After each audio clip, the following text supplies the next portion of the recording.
manusia dijamin dengan sorga. Antum lihat hadisnya di halaman 21.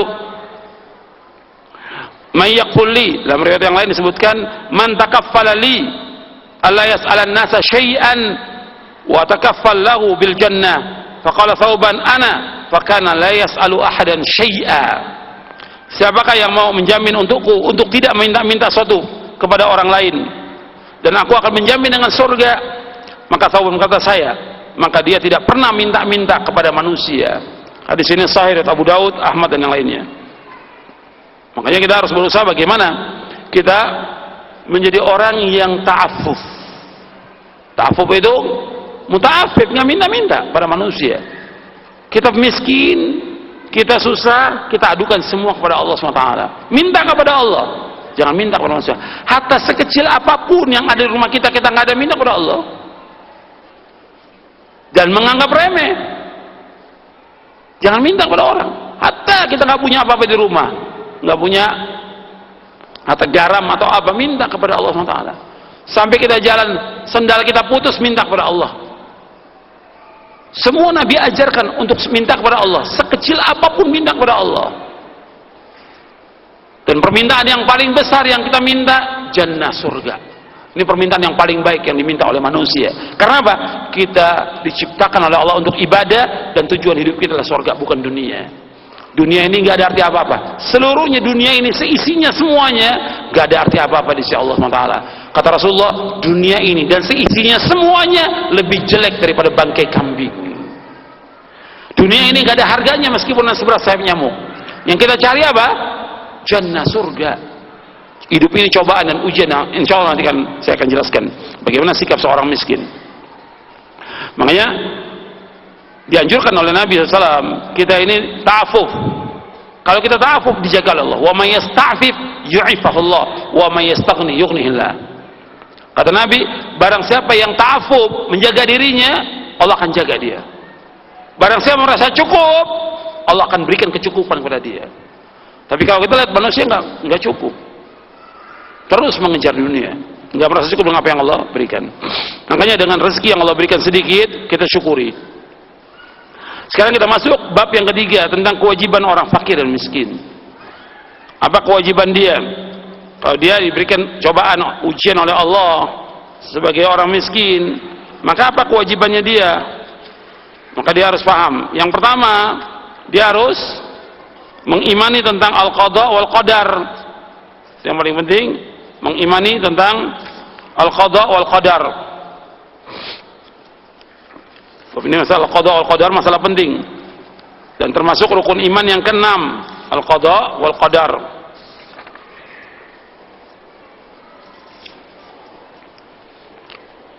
Dan rukun iman itu ada 6. Ya, yang ke-6 itu antu'mina bil qadri khair wa syarri. Jadi iman kepada Allah, iman kepada malaikat, iman kepada kitab, iman kepada kitab-kitab, iman kepada rasul-rasul, iman kepada hari akhir, dan yang ke-6 iman kepada qada dan qadar. Ketika disebutkan qada dan qadar, Nabi bersabda antu'mina bil qadari khairihi wa syarrihi. Antu'mina bil qadari khairihi wa syarrihi.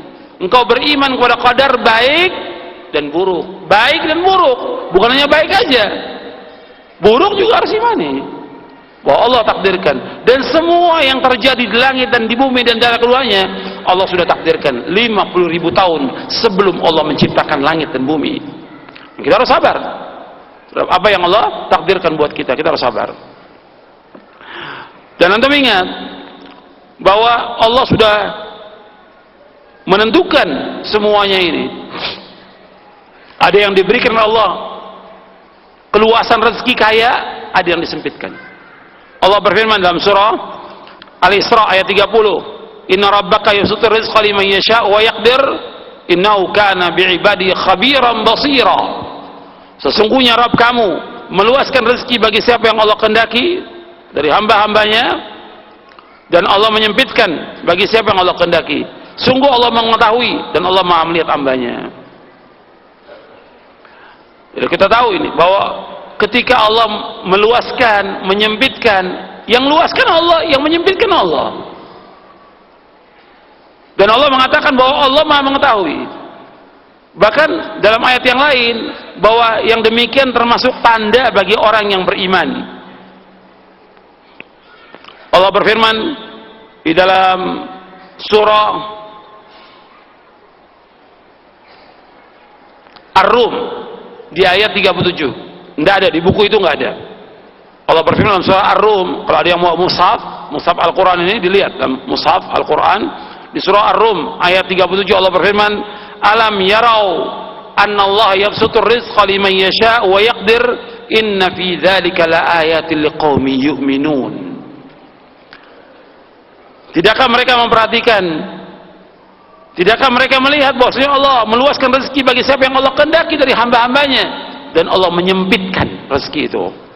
Dan sesungguhnya pada yang demikian ada tanda-tanda bagi orang yang beriman. Ingat, tanda bagi orang yang beriman.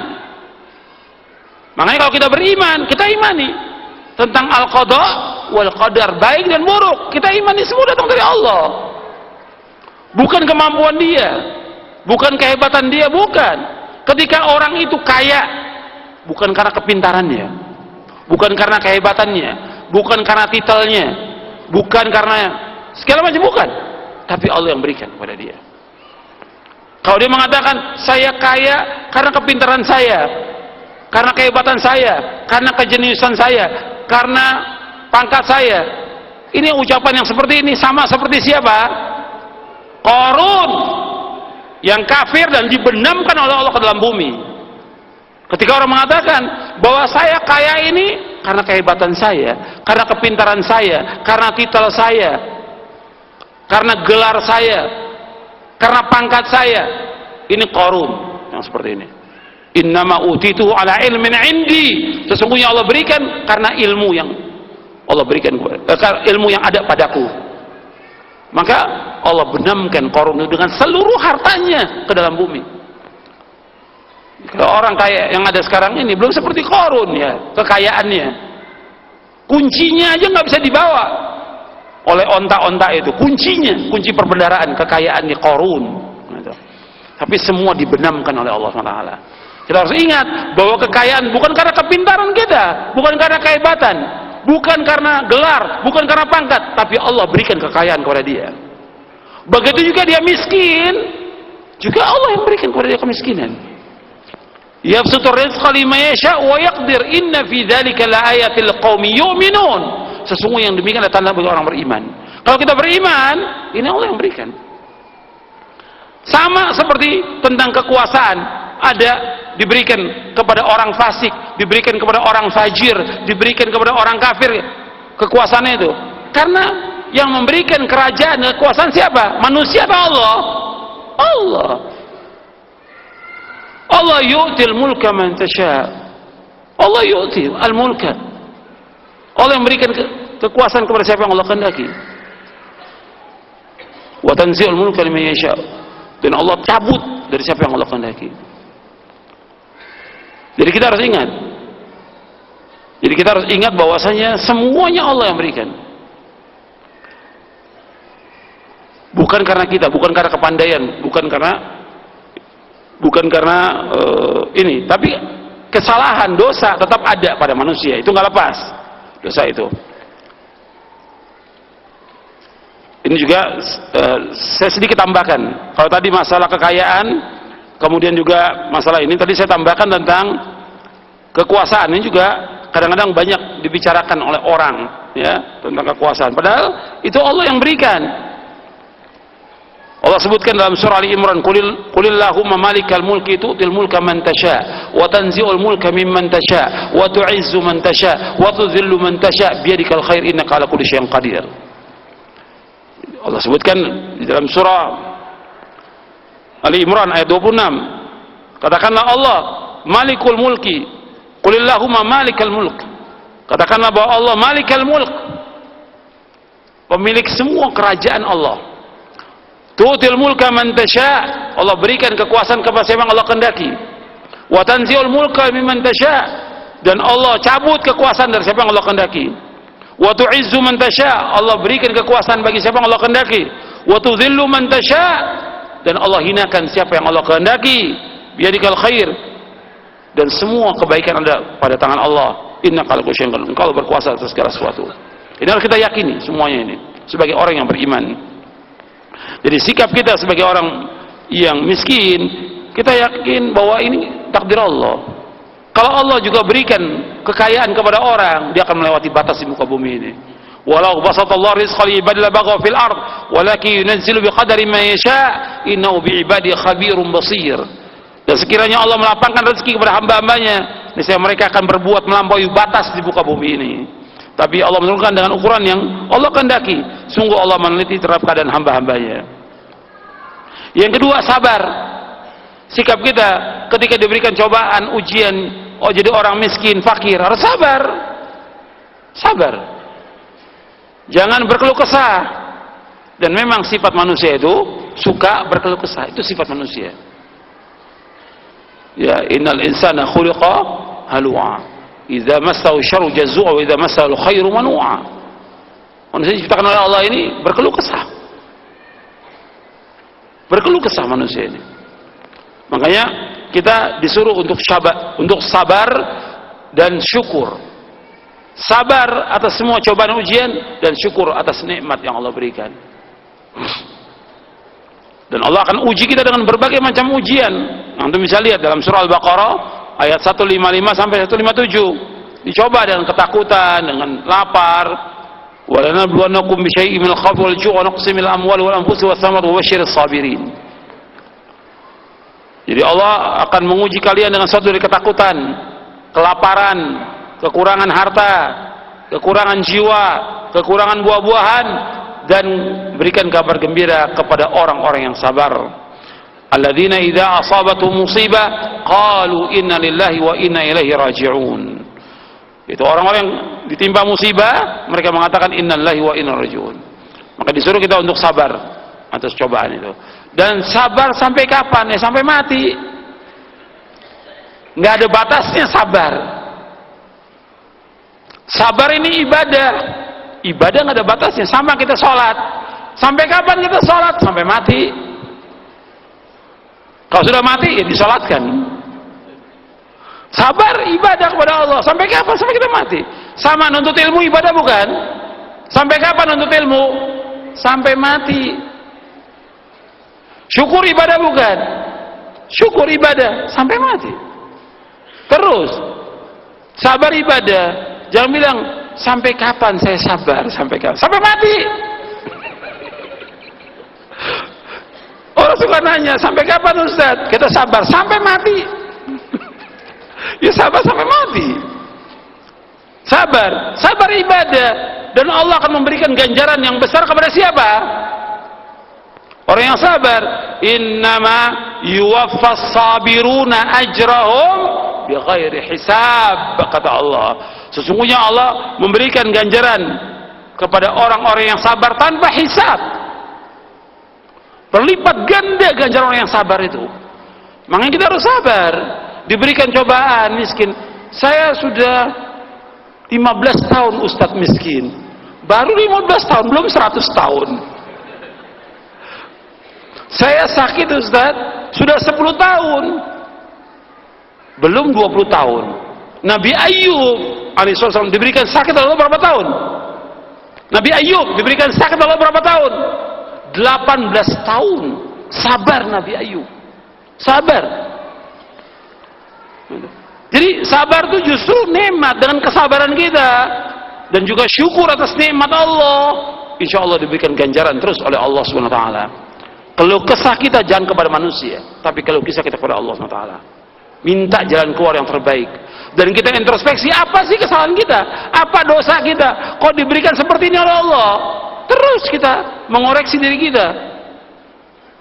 Sehingga kita bertobat, minta ampun kepada Allah, memperbaiki kehidupan kita kepada yang lebih baik. Gitu. Sabar, atas semua cobaan ujian harus sabar. Jadi sabar itu tidak ada batasnya. Ingat, sabar nggak ada batasnya.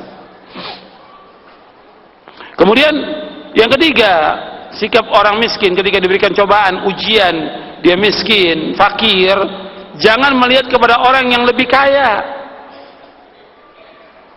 Karena kadang-kadang kita melihatnya kepada yang kaya. Sehingga nggak pernah syukur dia.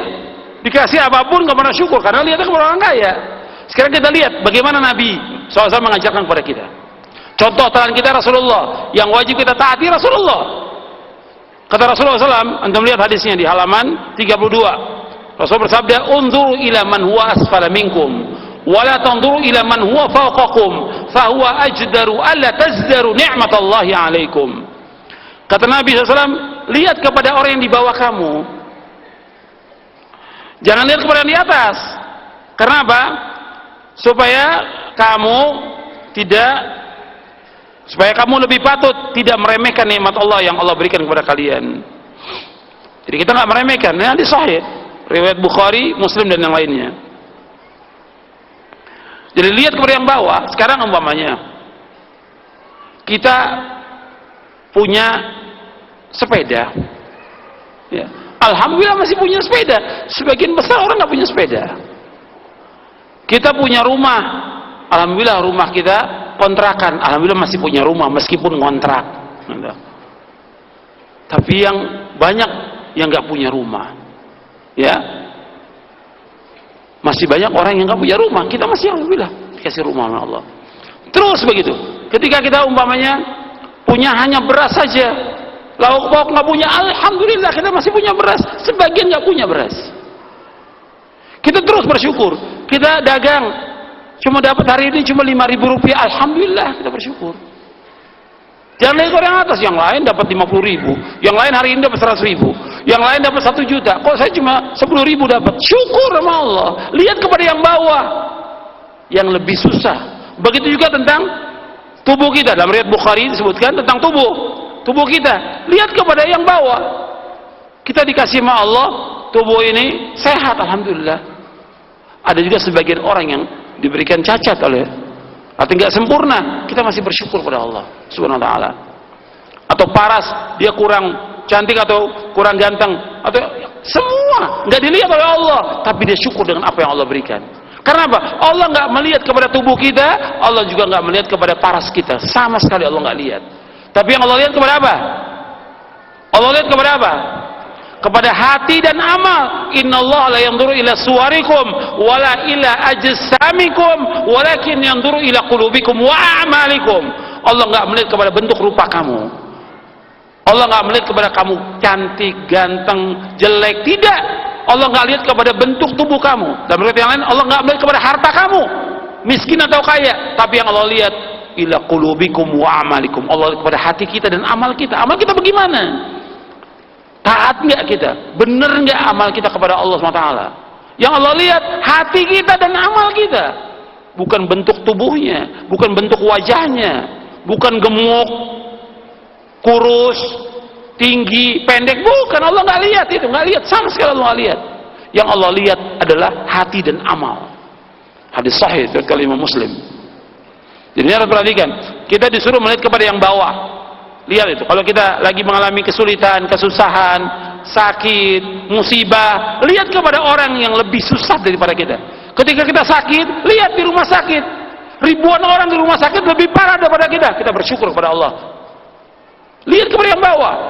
Rezeki juga demikian, gaji demikian juga. Alhamdulillah kita masih dapat gaji. Alhamdulillah kita masih dapat uang.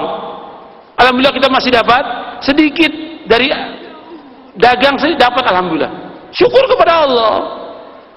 Kalau kita bersyukur dengan yang sedikit, kita akan bersyukur ditambah nikmat kita oleh Allah SWT. Tapi kalau kita nggak bersyukur dengan sedikit, kita nggak akan bersyukur dengan yang banyak, kata Rasulullah SAW. Makanya ini lihat kepada yang bawah, selalu gitu.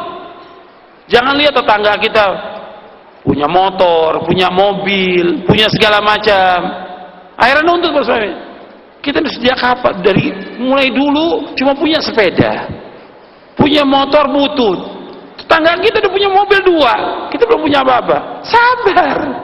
Ini Allah takdirkan kita seperti ini, dan ini yang terbaik buat kita. Apa yang Allah takdirkan buat kita, itu yang terbaik. Kita udah ikhtiar, kita sudah usaha, dan kita sudah berdoa kepada Allah, dan Allah kehendaki demikian. Ini yang terbaik buat kita jalani hidup ini. Karena ini bukan dunia yang kita harapkan. Yang kita harapkan apa? Akhirat, jannah, surga. Itu yang kita harapkan seorang yang beriman. Lihat kepada orang yang lebih susah, lebih sulit, lebih fakir, lebih sakit, lebih kena musibah daripada kita. Lihat kepada yang bawah. Kemudian yang keempat, jangan minta-minta kepada orang lain. Kita perhatikan, orang miskin, fakir, jangan minta-minta. Banyak nih orang yang suka minta-minta, ya. Jadi orang awam, ya karena orang awam. Orang awam nggak ngerti. Tapi yang sangat disayangkan penuntut ilmu juga, yang udah ngaji suka minta-minta. Ya kita nggak minta uang Ustaz, cuma minta kitab, minta buku, sama juga minta. Nggak boleh minta, nggak boleh minta-minta pada orang. Minta hadiah, ya judulnya juga minta, bukan hadiah. Minta hadiah, minta berarti kan nggak boleh minta-minta, nggak boleh minta-minta. Naik lagi tadi orang awam nggak pak? Mungkin karena awam nggak ngerti. Penuntut ilmu nggak boleh. Ustadz kadang-kadang juga suka minta, nggak boleh minta sama muridnya. Ini saya mau jalan nih, nggak ada ongkos. Kok minta sama murid? Harus usaha sendiri dengan jerih payah, dengan keringat sendiri kita usaha. Makan dari jerih payah kita sendiri, dan itu nikmat. Bukan dari jerih payah orang lain. Dan kita ingat bahwa hidup kita jangan jadi beban buat manusia. Jangan jadi beban buat orang lain. Kita hidup harus kita berusaha semaksimal mungkin. Ini Allah uji kita dan ini yang terbaik buat kita. Cari nafkah. Orang lain bisa cari nafkah dan nggak ada. Saya kan penuntut ilmu, saya kan guru, saya kan dai. Malu dong. Jualan kue di pinggir jalan. Nggak ada malu. Orang ini halal. Justru yang lebih malu, lebih jelek, lebih hina, lebih kotor dia minta-minta kepada manusia. Itu lebih jelek dan lebih hina kedudukannya, baik dalam pandangan manusia maupun pandangan Allah. Minta-minta kepada manusia jelek dia. Tapi kalau dia usaha, apa aja dia usaha, meskipun dia sebagai seorang dai, jualan dia, itu lebih mulia bagi dia. Itu yang dianjurkan oleh Rasulullah SAW. Harus usaha, sekecil apapun, jangan mengharap sesuatu dari manusia. Itu ingat, hidup kita jangan mengharap pada manusia, mengharap pada Allah. Orang yang mengharap pada manusia pasti akan kecewa. Itu ingat itu. Orang yang mengharap pada manusia pasti akan kecewa. Tapi orang yang mengharap pada Allah tidak akan kecewa selama-lamanya. Tidak akan kecewa. Karena semua yang ada langit dan bumi, semua seisinya milik Allah SWT. Minta kepada Allah. Manusia ini fakir semuanya, hatta dia orang kaya fakir dia. Minta kepada Allah, jangan minta kepada manusia. Makanya kita harus terus berusaha dengan apa yang ada. Orang yang minta-minta, orang yang hina. Bahkan kata Nabi, dia pada hakikatnya makan bara api. Antum lihat di halaman 35. Man sa'ala min ghairi faqrin faka'annama ya'kulul jamra. Barang siapa minta-minta kepada orang lain tanpa adanya kebutuhan, maka seolah-olah ia memakan bara api. Barang siapa minta-minta kepada orang lain tanpa adanya kebutuhan, maka seolah ia memakan bara api. Hadis ini sahih. Imam Ahmad, Ibnu Khuzaimah dan yang lainnya. Rasulullah SAW juga bersabda, "Man sa'ala nasa amwalahum taqatsuran, fa inna ma yas'alu jamran, falyastaqil aw liyastaghfir." Barang siapa minta kepada orang lain untuk memperkaya diri, maka sungguh ia meminta bara api. Maka silakan ia minta sedikit atau banyak. Makanya jangan minta-minta. Perhatikan itu. Sampai ajarkan anak kita minta permen aja nggak boleh. Ya, ini udah kebiasaan kan anak minta permen sama orang. Sekecil apapun jangan minta pada manusia. Jangan. Ajarkan anak kita jangan minta-minta. Jangan. Nggak boleh minta-minta. Usaha sendiri. Kalau dikasih terima, tapi minta jangan. Bahkan kalau udah minta yang kecil, awalnya mungkin minta permen, kemudian minta duit, kemudian nanti minta sepeda, ya, besok-besok minta motor. Ya, ada penuntut ilmu, saya ini kesana kemari untuk nyari ilmu, jalannya jauh, susah, perlu motor, minta pada orang, nggak boleh. Ada juga dai, saya ini butuh mobil, saya minta mobil. Ya Allah, hina yang seperti itu, hina. Jangan mengharap. Lebih bagus kita bergelayutan udah di jalan untuk mendapatkan kemuliaan. Cari ilmu itu, tapi jangan mengharap pada manusia. Jangan minta-minta pada manusia. Jangan minta-minta, nggak boleh dalam Islam minta-minta. Hukumnya haram. Kemudian yang kelima, senantiasa beribadah kepada Allah, taat kepada Allah, berdoa kepada Allah, memohon kepada Allah rahmat, rezeki dan karunia-Nya. Minta kepada Allah, jangan kepada manusia. Kalau tadi dilarang minta-minta, sekarang minta kepada siapa? Minta kepada Allah. Minta kepada Allah. Karena yang memberikan rezeki itu bukan manusia.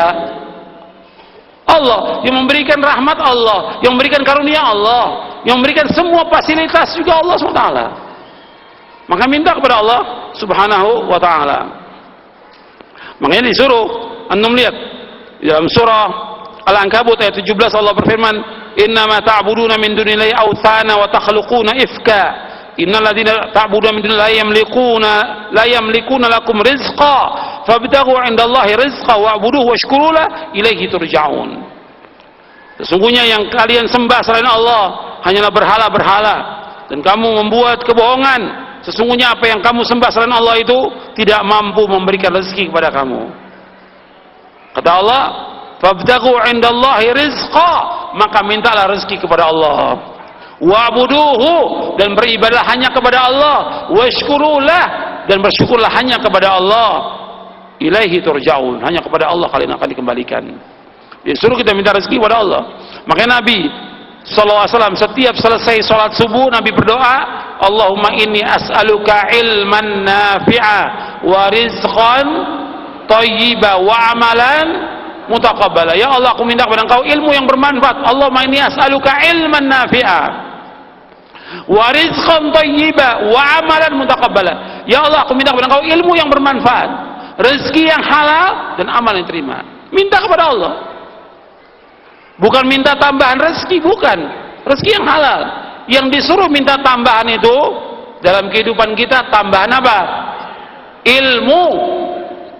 Allah menyuruh kepada Nabi Muhammad SAW dalam surat Taha, wa qul rabbi zidni ilma. Katakanlah, ya Allah tambahkanlah aku ilmu. Tambahkan ilmu.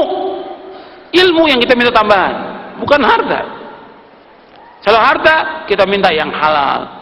Karena apa? Karena juga ada harta yang memang syubhat yang datang kepada kita, atau yang haram. Karena kalau kita lihat harta ini fitnah yang besar.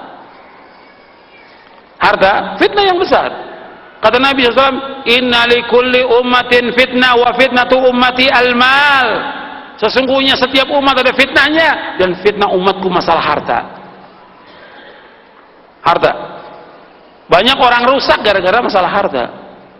Makanya minta kepada Allah ilmu yang bermanfaat, harta yang halal. Karena apa? Orang dalam masa mencari maisha ini kadang-kadang nggak peduli yang mana yang halal, yang mana yang haram. Dalam hadis yang sahih yang diriwayatkan oleh Imam Bukhari dalam sahihnya, Nabi bersabda SAW, sayati 'alan nasi zamanun la yubalil mar'u min aina akhadhal mal am min halalin am min haramin. Nanti akan datang satu zaman manusia nggak peduli dalam mencari nafkah itu, apakah dari yang halal ataukah dari yang haram. Seperti yang kita lihat sekarang ini, nggak peduli manusia, ambil aja semuanya. Makanya kita minta kepada Allah rezeki yang halal, kemudian amal yang diterima. Minta agar amal kita diterima oleh Allah Ta'ala. Dan berapa doa lagi yang antum hafalkan nanti, minta kepada Allah SWT. Di antara Nabi berdoa, Allahumma nas'aluka min fadlika wa rahmatik fa innahu la yamlikuhuma illa anta. Ya Allah, aku memohon kepadamu karuniamu dan rahmatmu, karena enggak ada yang memiliki kecuali Engkau. Kemudian yang keenam, menjauhkan diri dari cara-cara yang haram dalam memperoleh rezeki. Ini seperti tadi saya bacakan hadisnya. Jangan kita mencari rezeki dari yang haram atau yang syubhat. Karena rezeki Allah sudah tentukan, jangan cari yang haram. Nabi SAW bersabda,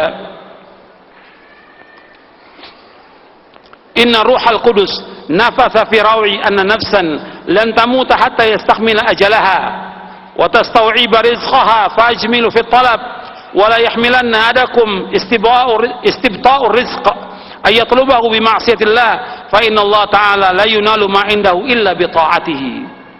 Sesungguhnya Ruhul Qudus, Malaikat Jibril, kata Rasulullah SAW, sesungguhnya Ruhul Qudus, Malaikat Jibril membisikkan ke dalam hatiku bahwa sungguhnya jiwa seorang tidak akan meninggal dunia sebelum ajalnya sempurna. dan rezekinya disempurnakan, maka perbaikilah dalam mencari rezeki. Janganlah keterlambatan datangnya rezeki membawa seorang di antara kalian untuk mencari rezeki dengan cara bermaksiat kepada Allah. Karena sungguhnya Allah Ta'ala, apa yang ada di sisinya tidak bisa diraih kecuali dengan mentaatinya. Hadis sahih riwayat Abu Nuaim dalam kitabnya Hilyatul Awliya, disahihkan oleh Syekh Al-Albani dalam Sahih Jami' Shaghir. Antum perhatikan di sini bahwa Allah Subhanahu wa taala sudah menentukan ajal dan juga rezeki. Dan seorang manusia atau makhluk ini dia tidak akan mati sampai jatah rezekinya habis. Antum ingat itu? Bahwasanya satu makhluk ini tidak akan mati sampai jatah rezekinya habis. Apakah itu manusia? Apakah itu jin? Apakah itu binatang? Dia nggak akan mati kalau jatah rezekinya sudah habis. Kalau jatah rezekinya habis, mati dia. Mati apa aja. Jadi rezeki ini semua dijamin oleh Allah, dan tidak ada satupun makhluk yang mati kecuali kalau jatah rezekinya sudah habis. Itu yang pertama. Yang kedua, disuruh kita berusaha untuk mencari rezeki dengan cara yang baik. Wajmilu fit talab, dan menurut yang lain, fattaqullah wajmilu fit talab. Bertakwalah kepada Allah dan hendaklah kalian cari rezeki dengan cara yang baik, dengan cara yang halal, bukan yang haram. Yang ketiga, di dalam hadis ini disebutkan tidak boleh kita mencari rezeki dari berbuat maksiat kepada Allah. Seperti apa mencari rezeki dengan berbuat maksiat kepada Allah? Ya, seperti berbohong, seperti korupsi, seperti mencuri, seperti mengambil hak orang lain, seperti utang tidak bayar, seperti dukun. Ini semua haram. Perbuatan yang haram. Berzina, atau mencari rezeki dengan cara berzina, atau jual khamr, tidak boleh. Dia mencari rezeki dari berbuat maksiat kepada Allah, atau riba, nggak boleh, dan nggak akan barokah harta itu. Mencari uang, mencari nafkah dari yang haram tidak akan barokah. Bukan tidak barokah, tidak akan barokah, tidak akan barokah. Dan dia berdosa. Daging yang dia makan, artinya harta yang dia makan dari yang haram, maka yang lebih patut neraka bagi dia. Kata Nabi SAW, kullu jasadin nabata min suhtin fannaru aula bih. Setiap daging yang tumbuh dari yang haram, maka neraka yang lebih patut bagi dia. Makanya harus perhatikan bahwa kita cari rezeki yang halal. Jangan, saya sudah lama miskin, susah hidup saya, ya saya apa aja saya ambil. Nggak boleh mengambil hak orang lain, mengambil milik orang lain, nggak boleh, haram hukumnya, nggak boleh. Itu perhatikan itu semuanya. Jangan mencari uang dari yang haram, nggak boleh, dan nggak akan barokah. Kemudian yang selanjutnya Nabi menyebutkan sesungguhnya apa yang disisi Allah tidak bisa diraih kecuali dengan mentaatinya. Kita yang mendapatkan rezeki yang halal dengan taat kepada Allah. Kita yang mendapatkan keberkahan dengan taat kepada Allah. Kita ingin mendapatkan kemudahan urusan kita dengan taat kepada Allah.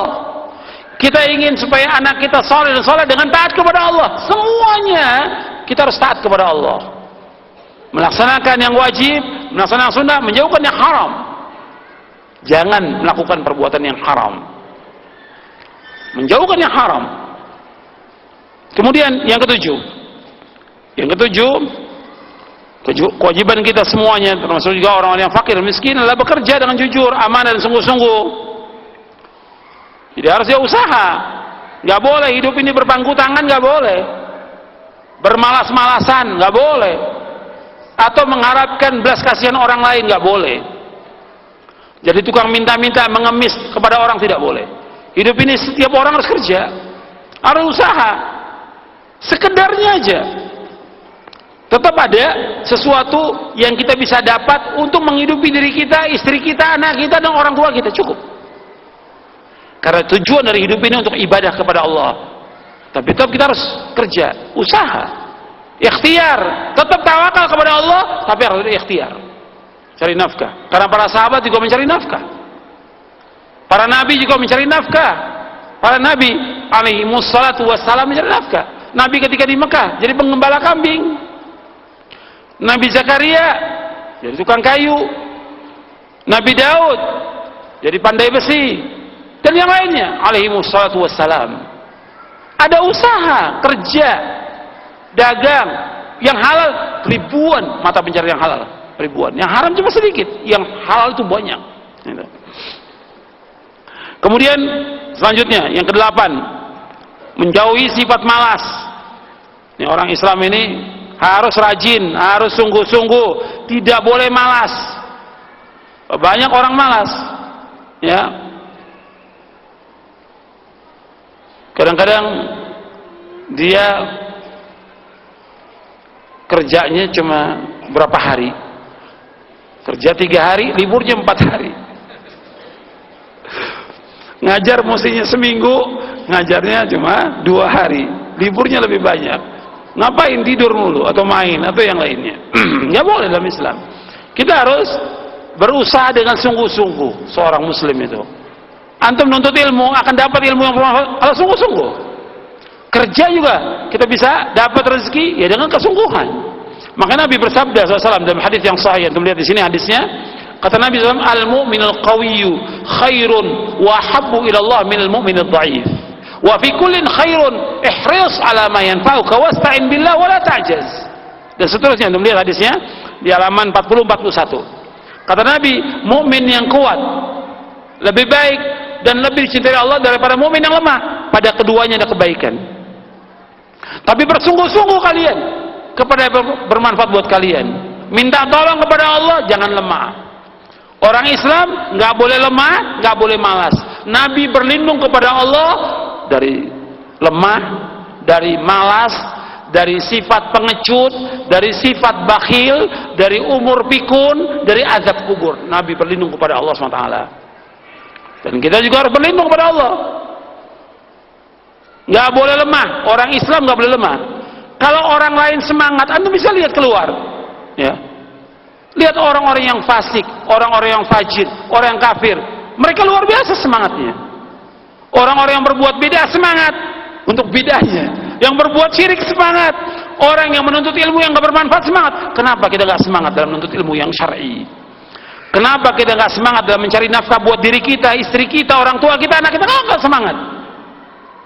Kenapa kita ibadah nggak semangat? Kita seorang muslim harus semangat. Ihris ala ma yanfa'uka wasta'in billah wala ta'jaz. Berkemauan keras kepada yang bermanfaat bagi kamu. Minta tolong pada Allah, jangan lemah. Nggak boleh lemah. Orang Islam nggak boleh lemah, nggak boleh malas, nggak boleh futur, nggak boleh. Harus semangat. Orang berbuat maksiat semangat. Antum lihat ini di Bandung, jalan sampai macet, sampai ke sini terlambat, macet. Untuk berbuat maksiat orang, untuk nonton yang sia-sia nggak ada manfaatnya. Kenapa antum cari ilmu nggak semangat? Kenapa antum ibadah nggak semangat? Kenapa baca Quran nggak semangat? Kenapa menghafal Quran nggak semangat? Kenapa menghafal hadis nggak semangat? Mereka menghafal yang nggak ada manfaatnya semangat. Kenapa kita nggak semangat? Kata Nabi, ihris ala ma yanfa'uka. Berkemauan keras kepada apa yang bermanfaat bagi kamu. Wasta'in billah, minta tolong kepada Allah. Kalau kita kurang hafalan, kurang segala macam, minta tolong kepada Allah. Ya Allah, kuatkan saya ya Allah. Berikan kemampuan kepada saya ya Allah untuk bisa belajar. Berikan kemampuan, Allah akan berikan kemampuan itu. Wala ta'jaz, jangan lemah, nggak boleh. Nabi berlindung kepada Allah dari sifat lemah. Nabi berlindung kepada Allah dari sifat malas. Nabi berlindung kepada Allah dari sifat pengecut, penakut. Nabi berlindung kepada Allah dari sifat bakhil. Nabi berlindung kepada Allah dari umur pikun. Nabi berlindung dari azab kubur. Allahumma inni a'udzubika minal ajzi wal kasal wal jubni wal bukhli wal harami wa azabil qabr. Allahumma inni a'udzubika Allahumma ati nafsi taqwaha wa zakkiha anta khairu man zakkaha anta waliyuha wa maulaha. Allahumma inni a'udzubika min ilmin la yanfa' wa min qalbin la yakhsha' wa min nafsin la tashba' wa min da'watin la yustajabu laha. Antum hafalkan doa ini. Sahih riwayat Imam Muslim dan Nasai. Dan ada dalam buku doa dan wirid. Nabi berdoa, Allahumma inni a'udzubika minal ajzi wal kasal wal jubni wal bukhli wal haram wa adzabil qabr. Allahumma ati nafsi taqwaha wa zakkiha anta khairu man zakkaha anta waliyuha wa maulaha. Allahumma inni a'udzubika min ilmin la yanfa' wa min qalbin la yakhsha' wa min nafsin la tashba' wa min da'watin la yustajabu laha. Ya Allah, aku berlindung pada Engkau dari sifat malas, sifat lemah, sifat malas, sifat pengecut, sifat bakhil, pelit, kikir, kedekut. Ini bakhil, ini berbahaya ini. Aku berlindung pada engkau dari umur pikun, aku berlindung pada engkau dari azab kubur. Ya Allah, berikan kepada hatiku ketakwaannya, bersihkan hatiku ya Allah, karena engkaulah yang dapat membersihkannya, engkaulah penolongnya dan engkaulah pelindungnya. Ya Allah, aku berlindung pada engkau dari ilmu yang tidak bermanfaat, dari hati yang tidak khusyuk, dari nafsu yang tidak pernah puas, dan dari doa yang tidak dikabulkan. Itu doa, itu hafalkan. Jadi jangan malas, ingat tuh. Antum jangan malas, jangan mengatakan, Allah saya udah tua, saya nggak mampu lagi. Harus semangat. Ada ulama salaf yang umurnya 70 tahun, saya ini semangat sejak umur saya 70 tahun. Tambah semangat. Kalau olahraganya semangat, mesti nuntut ilmunya juga semangat. Ya, orang banyak olahraga, yang diperhatikan fisiknya aja. Karena udah sakit-sakitan, banyakin olahraga. Tapi baca Qur'annya enggak. Harus seimbang dong. Kalau olahraganya 2 jam, baca Qur'annya juga 2 jam. Kalau olahraganya 2 jam, menuntut ilmunya juga seperti itu setiap hari 2 jam. Harus semangat. Orang Islam nggak boleh lemah. Itu perhatikan itu. Kata Nabi, wala ta'jaz, jangan kamu lemah. Kemudian juga banyak juga orang-orang yang kadang-kadang dia dagang atau kerjanya siang baru jalan, paginya tidur. Padahal dia dagangnya di pasar yang memang ramenya itu pagi. Jadi dia keluar, sudah orang pergi semuanya, baru datang dia. Jadi nggak ada yang belanja sama dia. Orang kan disuruh pagi-pagi, maka Nabi mendoakan, Allahumma barik li ummati fi bukuriha. Ya Allah, berikanlah barokah pada umatku pada waktu pagi hari. Dia berjalan untuk usaha pada pagi hari. Yang ke-9, tawakal kepada Allah. Dan tidak bersandar kepada sebab rezeki. Kita tetap cari maisha, tapi tawakal kepada Allah. Usaha ada untuk mencari maisha, mencari nafkah, tapi serahkan semuanya kepada Allah. Kalau kita tawakal, benar-benar tawakal, pasti dapat rezeki yang halal itu. Sebab Nabi bersabda, "Lau annakum tatawakkaluna 'ala Allahi haqqa tawakkuli, la razaqakum kama yarzuqut tayra, taghdu khimasan wa taruhu bitana." Antum lihat hadisnya di halaman 43. Kata Nabi SAW, kalau seandainya kalian tawakal kepada Allah dengan benar-benar tawakal, maka Allah akan berikan rezeki kepada kalian. Sebagaimana Allah berikan rezeki kepada burung, pagi hari dia keluar dari sarangnya, sore hari pulang dalam keadaan kenyang. Tapi tawakal, serahkan kepada Allah. Kemudian yang ke-10. Yang ke-10 memiliki sifat qanaah, ridho dan puas dengan apa yang Allah karuniakan. Nah, ini harus ada ini dalam hati kita.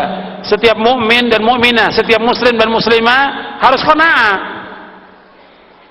Dikasih gaji sedikit, dapat maisha sedikit, laku dagangan sedikit, syukur. Alhamdulillah. Qanaah ini kalau kita puas dengan rezeki Allah, kita menjadi orang yang paling kaya di muka bumi ini. Hatta kita cuma punya di rumah hanya ada beras, nggak ada apa-apa, lauk nggak ada, tapi cukup bagi kita untuk istri anak. Itu seolah kita memiliki dunia ini. Saya bacakan satu-satu hadisnya, antum lihat ya. Di halaman 45 kata Nabi SAW, qad aflaha man aslama wa ruziqa kafafan wa qanna Allah bima ata. Sungguh beruntung orang yang masuk Islam, diberikan rezeki yang cukup dan dia merasa puas dengan apa yang Allah berikan kepadanya. Dia sungguh beruntung orang yang masuk Islam. Jadi orang yang Islam itu beruntung udah. Atau ingat itu. Orang yang Islam adalah orang yang beruntung, orang yang sukses. Orang kafir tidak beruntung. Orang berkafir tidak akan sukses. Orang kafir tidak akan bahagia. Antum ingat itu. Orang Islam adalah orang yang beruntung. Orang Islam adalah orang yang sukses. Orang Islam adalah orang bahagia. Orang kafir tidak. Seandainya pun diberikan sedikit harta dunia, sebentar, sementara waktu aja. Dan dia tidak mengalami kebahagiaan. Yang bahagia itu orang Islam. Kemudian yang kedua, diberikan rezeki Allah cukup. Seadanya, wa qanna Allah bima ata, dan dia diberikan kepuasan oleh Allah. Puas dengan apa yang Allah berikan. Hadis ini sahih. Diriwayatkan oleh Imam Muslim dari sahabat Abu Amr. Kemudian juga Nabi bersabda, "Man asba minkum aminan fi sirbihi mu'afan fi jasadihi inda uqutu yaumi fakannama hizat lahu dunya. Kata Rasulullah, barang siapa di antara kalian berada di pagi hari dalam keadaan aman pada dirinya, merasa sehat pada badannya, mempunyai persediaan makanan untuk hari itu, seolah-olah dia diberikan dunia. Yang pertama, aman. Ini aman, ini penting dalam kehidupan kita. Coba kalau antum sekarang umpamanya punya harta yang banyak, punya beras banyak, tapi nggak aman, nggak nikmat hidup. Kondisinya perang, ya seperti yang terjadi di Timur Tengah umpamanya sekarang, perang. Antum kaya, nggak nikmat hidup, nggak aman. Atau di negeri yang banyak perampokan, pembunuhan, atau antum punya harta nggak nikmat. Makanya kita bersyukur kepada Allah diberikan aman. Kemudian sehat badan kita. Yang ketiga, cukup. Hari ini ada makanan. Hari ini ada makanan cukup. Seolah kita memiliki dunia ini. Kalau kita lihat sekarang ini, orang bukan hari ini punya makanan. Beras di rumahnya berkarung-karung. Katanya miskin, tapi punya beras 2 karung. Katanya miskin, punya segala macam di rumahnya, mungkin perhiasan yang lainnya. Kalau miskin itu nggak punya apa-apa ya, hari itu nggak punya apa-apa dia. Kayak Abu Dzar. Abu Dzar, dia wijhatun nazarnya dia punya pendapat, harta itu nggak boleh disimpan. Itu pendapat Abu Dzar radhiyallahu anhu warḍah. Tapi ditentang oleh sahabat yang lain dan juga oleh para ulama yang lain. Di hari ini harus habis, besok usaha lagi. Tapi kita alhamdulillah diberikan kecukupan oleh Allah Subhanahu wa taala. Makanya kita bersyukur dengan apa yang ada pada hari ini. Kemudian yang ke-11, tidak boleh hasad, tidak boleh dengki. Ini penting ini. Antum punya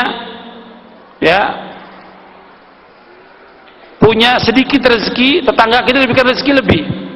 Jangan hasad, jangan dengki, jangan iri selama-lamanya. Nggak ada manfaatnya hasad, dengki, iri. Karena banyak orang yang iri. Orang umum iri. Pada pedagang saling iri. Pengusaha dan pengusaha saling iri. Ini sudah umum. Antara pejabat dan pejabat saling iri. Cuma sangat disayangkan antara penuntut ilmu dengan penuntut ilmu, banyak yang saling iri. Antara guru dengan guru saling iri. Antara ustadz dengan ustadz saling iri. Rugi yang seperti ini. Gak boleh. Hasad ini merusak. Dan Allah menyuruh kita jangan kita iri, jangan dengki, jangan hasad kepada orang lain,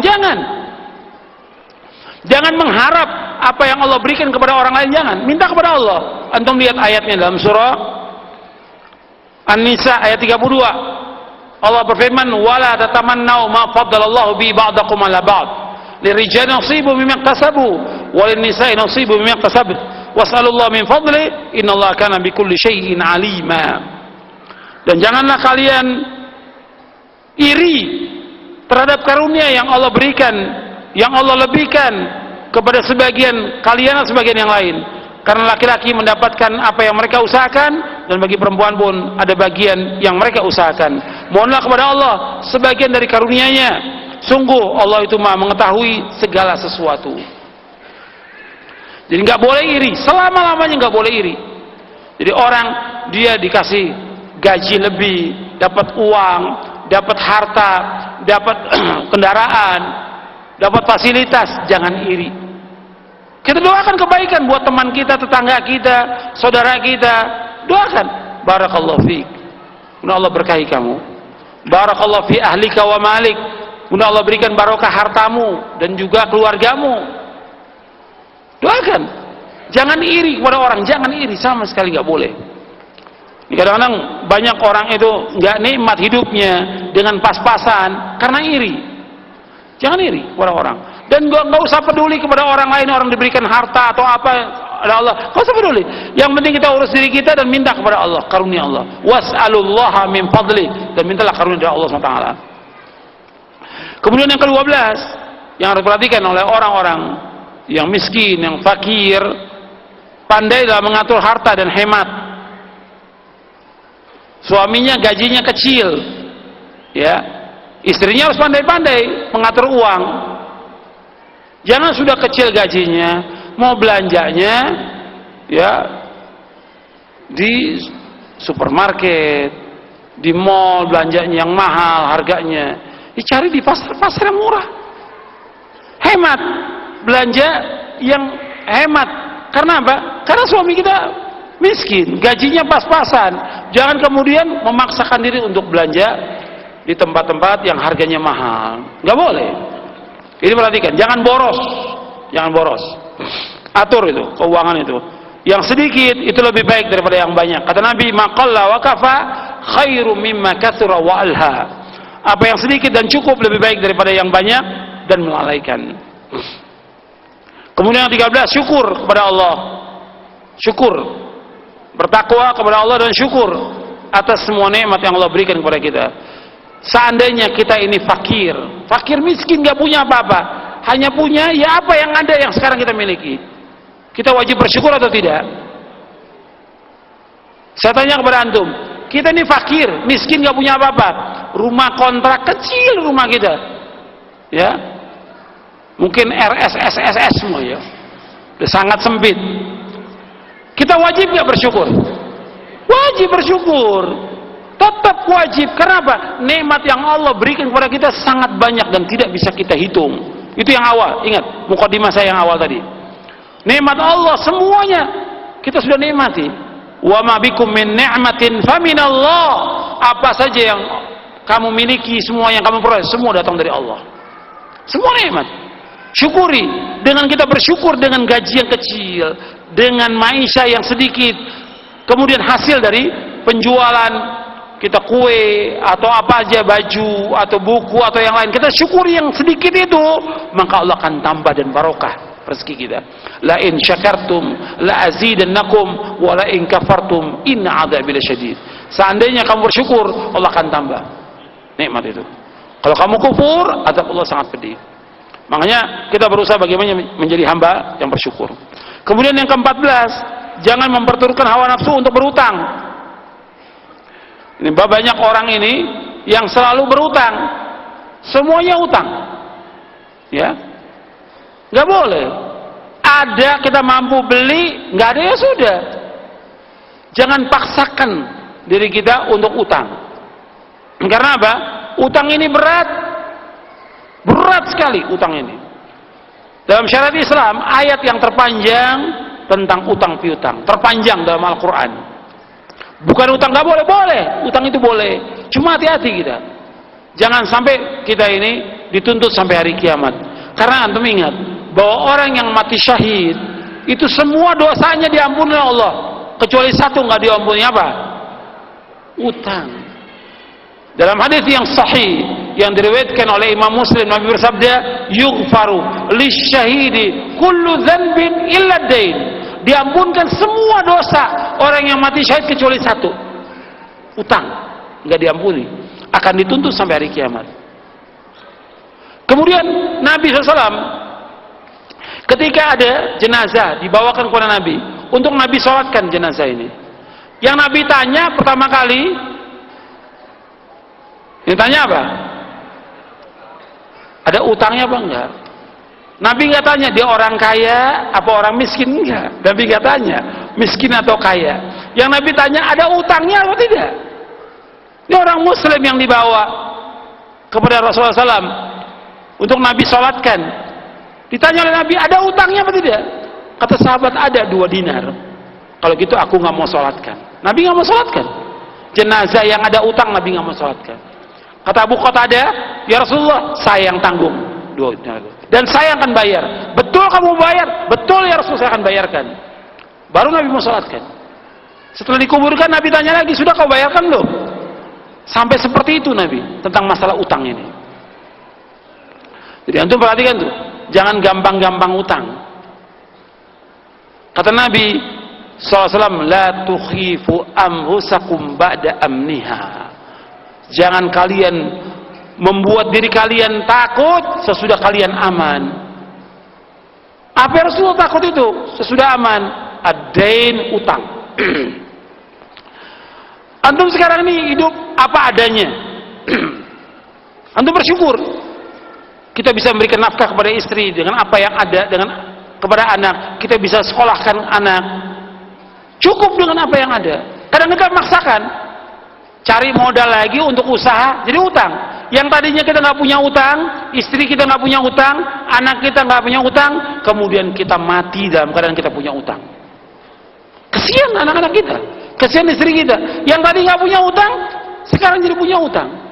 Bahkan ada orang yang sudah diberikan kecukupan oleh Allah, sudah punya rumah, punya mobil, punya cukup sudah.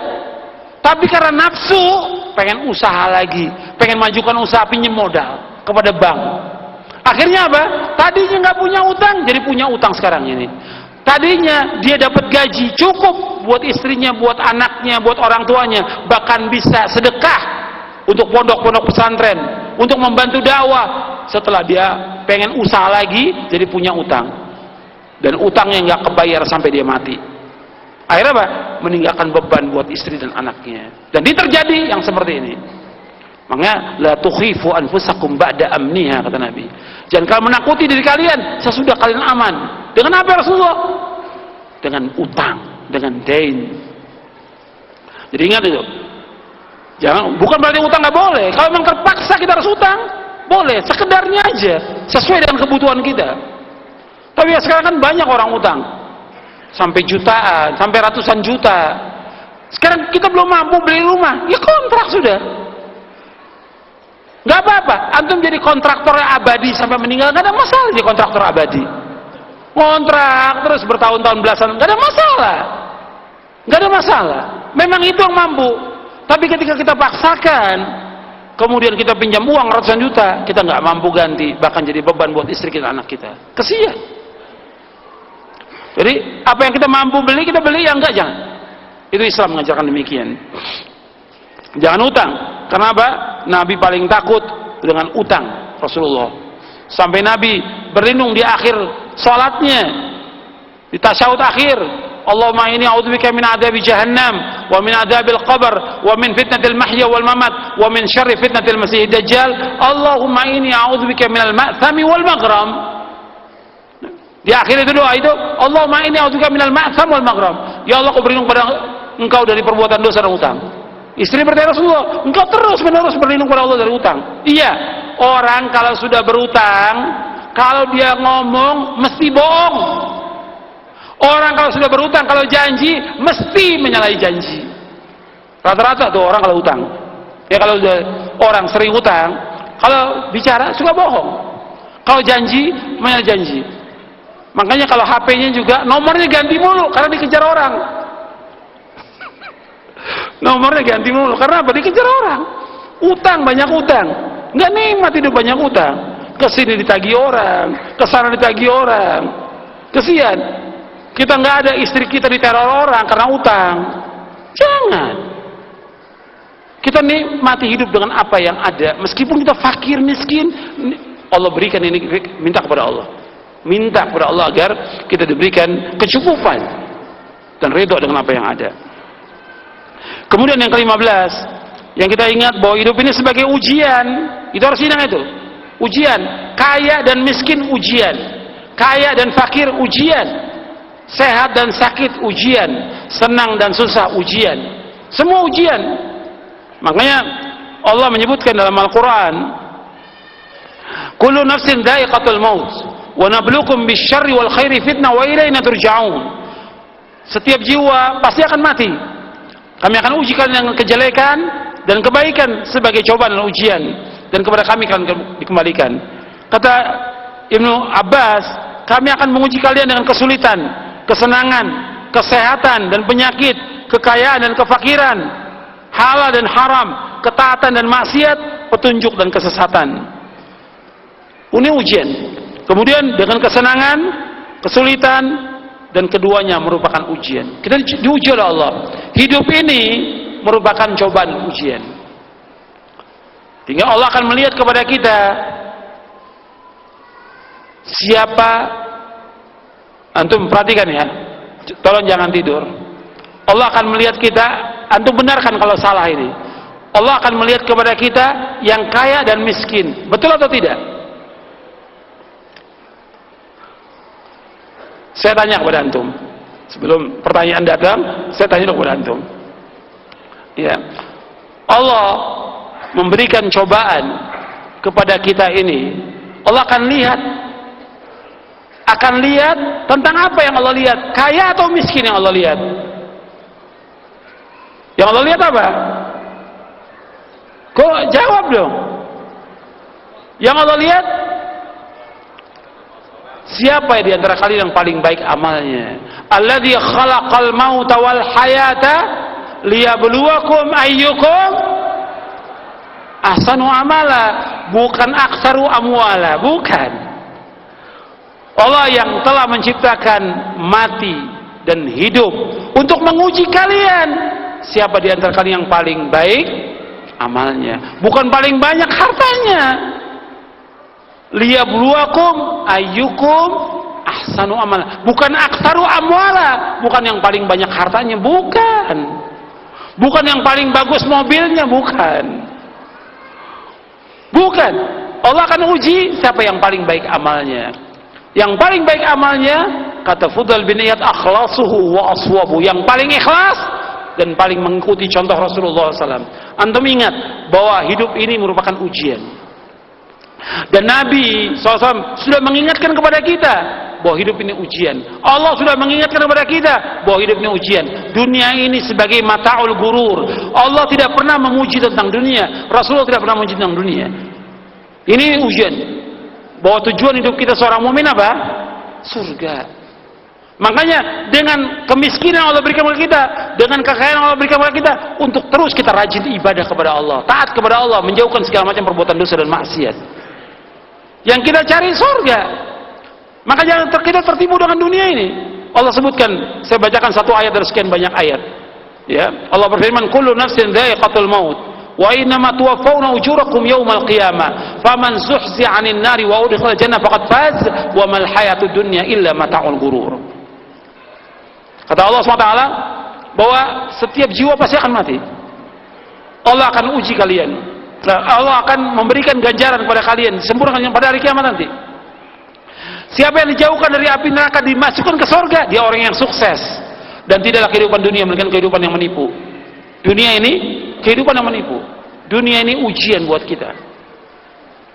Makanya ketika kita diberikan kesempitan, sabar kita dan syukur atas nikmat ini.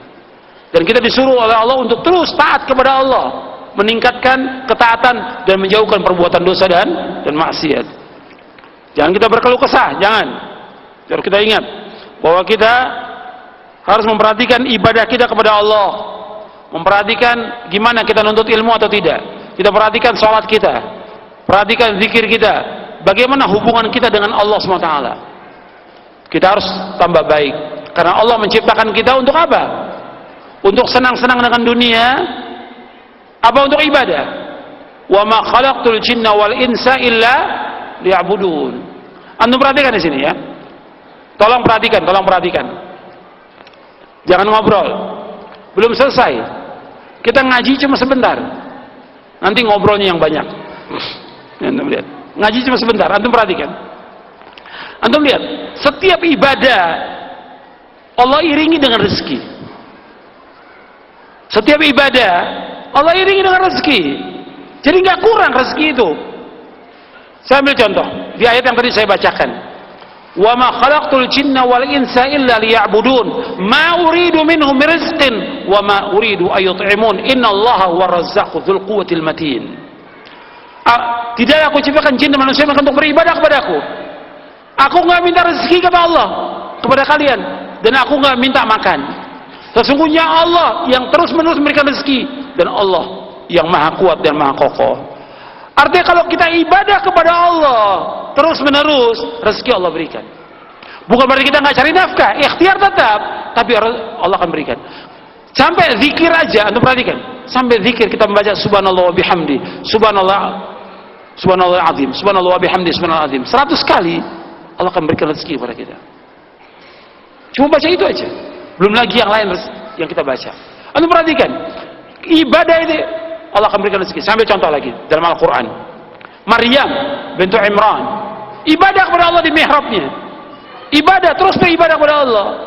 Nabi Zakaria alaihissalam yang memelihara Maryam. Setiap Nabi Zakaria masuk ke mihrabnya, tempat ibadahnya Maryam, didapati rezeki. Sampai dikatakan dalam surah Al-Imran, kullama dakhala alayya Zakaria al-mihraba wajada 'inda rizqa qala ya Maryam anna laki hadha qalat huwa min 'indillah innallaha yarzuqu man yasha' bighairi hisab. Setiap masuk ke mihrabnya dapat rezeki, dapat makanan, buah-buahan. Dari mana rezeki ini ya wahai Maryam? Dari Allah.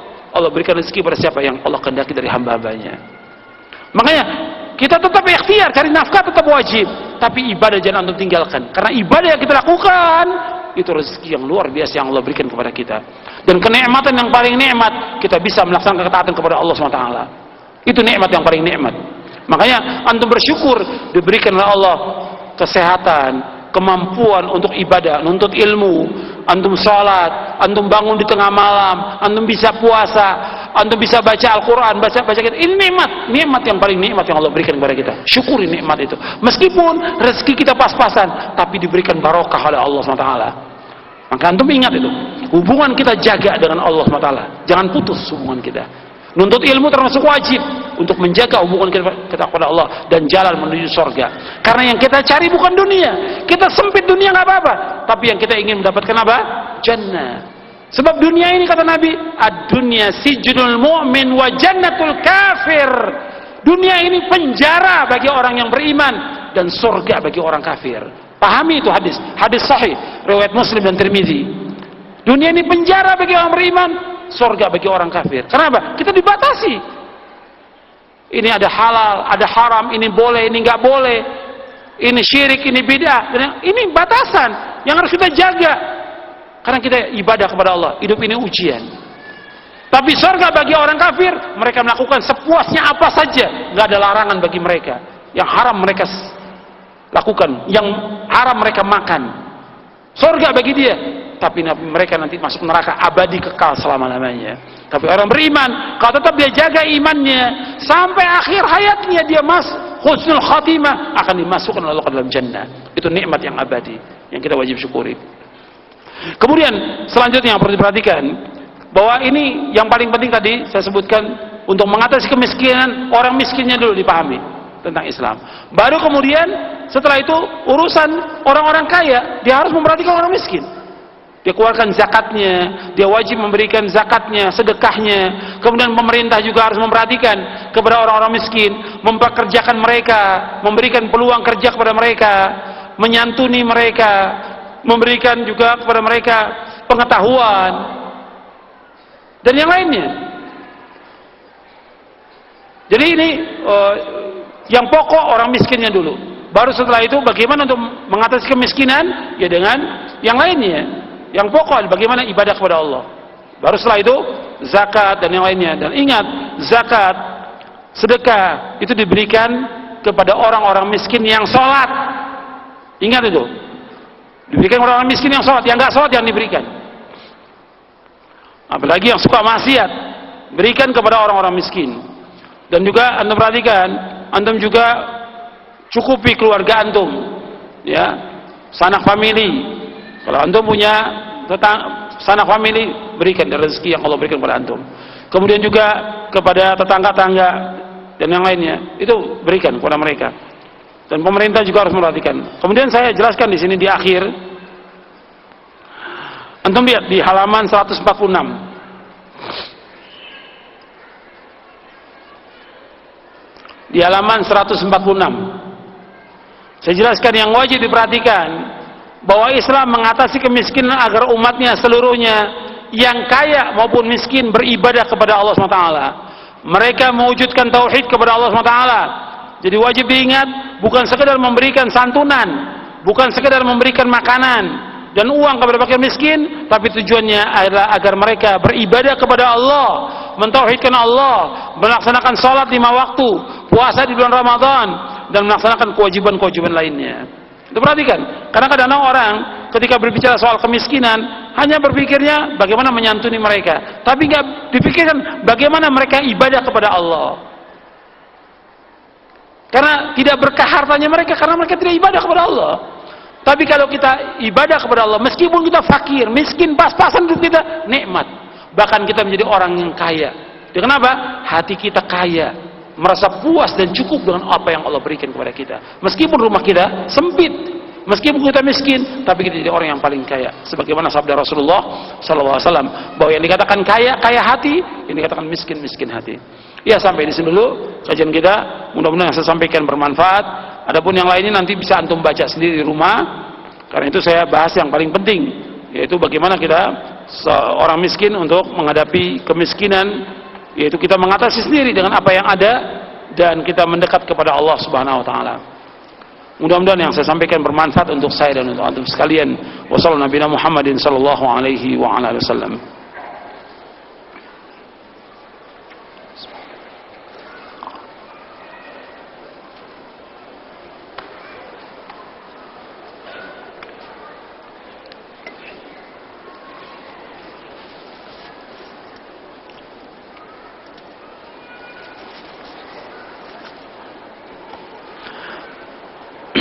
Ini ada pertanyaan yang masuk, yang bisa saya jawab, yang tidak, wallahu a'lam bishawab. Apakah boleh kita minta atau mengajukan kenaikan gaji kepada pimpinan dengan kerja yang kita lakukan? Artinya boleh, kalau ada orang yang kerja bertahun-tahun, gajinya cuma segitu aja. Padahal dia Masya Allah jujur, amanah, dan gak pernah absen. Kalau dia kerja, boleh diajukan. Kalau diterima, alhamdulillah. Nggak diterima, nggak apa-apa. Kalau memang kita nggak cocok dengan kerjaan di tempat itu, ya kita cari tempat lain. Kita harus melihat tempat ini enak tidak buat kita ibadah kepada Allah. Dalam kita ngaji, kita sholat, kita kerja, kan memang itu lingkungan bagus buat kita. Buat apa kita harus pindah ke tempat lain karena masalah uang, masalah gaji? Terus kita perhatikan. Kadang-kadang orang nggak sabar, ya sudah di satu tempat, di tempat pekerjaan semuanya laki, kemudian waktunya sholat semuanya, waktunya ngaji semua, tapi gajinya kurang memang dia. Akhirnya dia berontak, pindah ke tempat lain yang campur dengan perempuan, yang banyak orang maksiat, nggak bisa dia ngaji, nggak bisa sholat berjamaah, ya nggak nikmat. Tapi dia yang pertama tadi gajinya meskipun kurang, tapi dia nikmat ibadah kepada Allah dengan tadi tempatnya Masya Allah diberikan gaji besar, tapi nggak nikmat dia ibadah. Dipikirkan maslahatnya dan mafsadanya. Tapi ngajukan boleh, secara hukum syar'i boleh. Kalau memang dia sudah lama bertahun-tahun kok naik gaji nggak naik, boleh dia ajukan. Tapi tidak dengan demo, ya, karena demo-demo itu bukan dari Islam.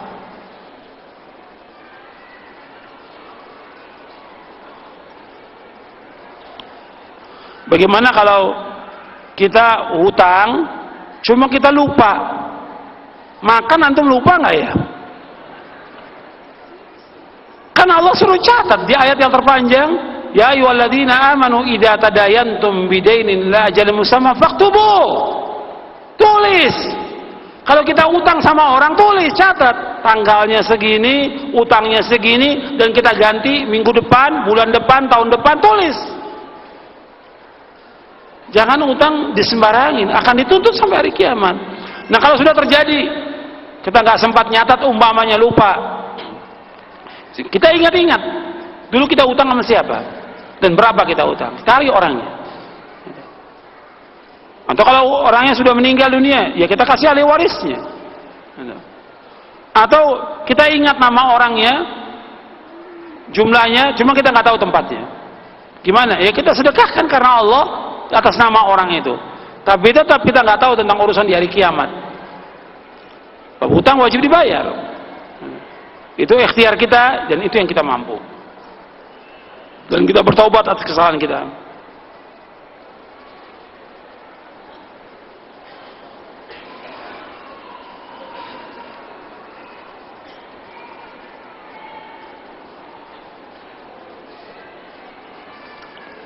Tadi disebutkan oleh Ustaz bahwa Allah akan tolong oleh orang-orang yang lemah, maksudnya orang-orang yang miskin, orang-orang yang nggak mampu, maksudnya lemah di situ.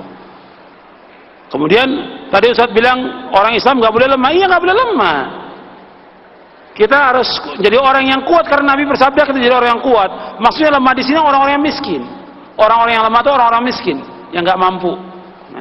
Kita akan ditolong oleh orang-orang miskin, orang-orang yang nggak mampu. Dan kita sebagai orang muslim nggak boleh lemah, nggak boleh malas. Kita harus jadi orang yang kuat, harus belajar, harus sungguh-sungguh dalam kita ibadah kepada Allah Subhanahu wa taala.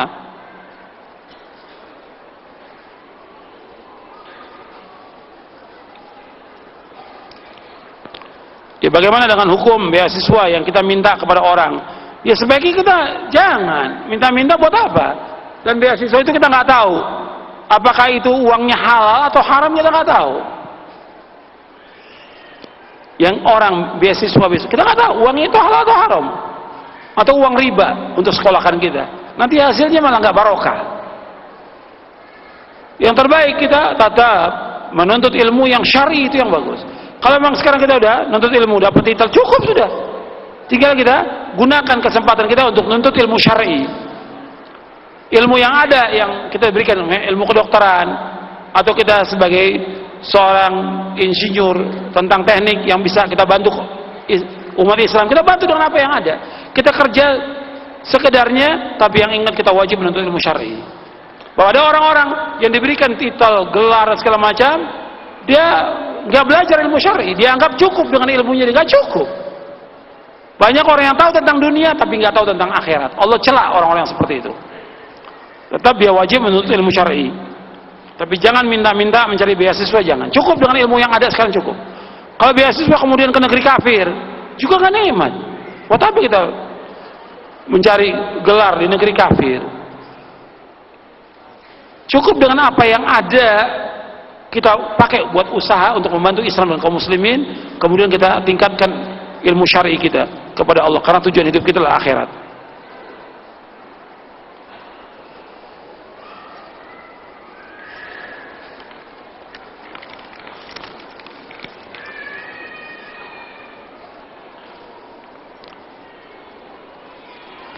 Bagaimana hukumnya kalau seorang anak yang dia belum balik atau dia belum punya usaha, dia minta kepada orang tuanya? Boleh.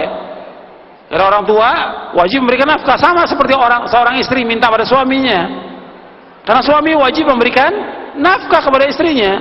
Suami wajib memberikan nafkah kepada istrinya. Boleh dia minta kepada suami, karena suami wajib memberikan nafkah. Sama orang tua wajib memberikan nafkah kepada anaknya. Tapi kalau si anak ini sudah punya usaha, jangan lagi mengharap pada orang tua. Sudah cukup orang tua membiayai dari mulai dia lahir sampai dia sudah balik, cukup sudah. Jangan jadi beban lagi buat orang tua. Itu harus perhatikan. Jangan minta-minta lagi, kecuali kalau kondisi sangat terpaksa. Bagaimana solusi tentang para pengemis, pengamen di jalanan? Ini pemerintah, tanggung jawab pemerintah. Pemerintah yang harus mengatasi mereka, memberikan pendidikan kepada mereka untuk mereka bisa usaha. Dan mereka tidak minta-minta, karena mengganggu orang dengan minta-minta di jalan, apalagi dengan ngamen. Ngamen musik menurut syariat Islam hukumnya halal atau haram? Haram. Nabi bersabda dalam hadis yang sahih yang diriwayatkan Imam Bukhari, kata Nabi SAW, la yakunanna min ummati aqwamun yastahilluna al-hira wal harira wal khamra wal ma'azif. Kata Nabi, sungguh nanti akan ada dari umatku yang menghalalkan zina, yang menghalalkan sutra, yang menghalalkan khamar, dan menghalalkan musik-musik. Berarti hukum ini, empat ini haram. Zina hukumnya haram, sutra hukumnya haram bagi laki-laki, tapi sutra dan emas halal bagi wanita. Sutra dan emas haram bagi laki-laki. Kemudian nanti akan ada orang yang menghalalkan khamar seperti yang kita lihat sekarang ini. Kemudian menghalalkan musik dan lagu. Musik haram dalam Islam. Anda bisa baca buku saya, hukum lagu, musik dan anasyid. Saya jelaskan dalilnya di situ, di buku itu. Hukum musik, lagu dan nasyid menurut syariat Islam.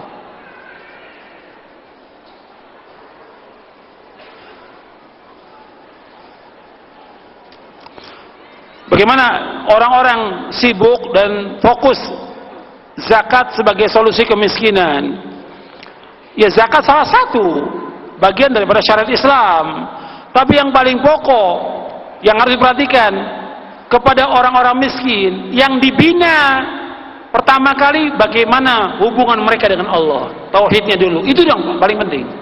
Kalau ini kita zakat kasih, tapi mereka nggak diperhatikan tentang ibadahnya mereka, tauhidnya mereka, sholatnya mereka nggak diperhatikan. Yang harus diperhatikan bagaimana ibadah, itu yang paling penting, dan itu yang diperhatikan oleh para nabi dan para rasul alaihi wassalatu wassalam. Zakat bagian dari syariat Islam dan merupakan rukun Islam. Yang ketiga, setelah syahadat, sholat, zakat, puasa, kemudian haji. Ini 5 rukun Islam. 5 rukun Islam. Tapi itu bagian yang harus diperhatikan adalah bagaimana orang-orang miskin ini beribadah kepada Allah, mentauhidkan Allah. Itu yang paling penting. Diberikan zakat tetap diberikan, tapi yang pokok bagaimana mereka beribadah kepada Allah SWT. Maka tadi saya sebutkan orang miskin, fakir yang nggak sholat jangan dikasih. Sebagaimana dijelaskan oleh Syekhul Islam Ibnu Taimiyah, kemudian juga rahimahullah oleh Syekh bin Baz, oleh Syekh Utsaimin rahimahumullah, jangan dikasih sampai mereka mau sholat.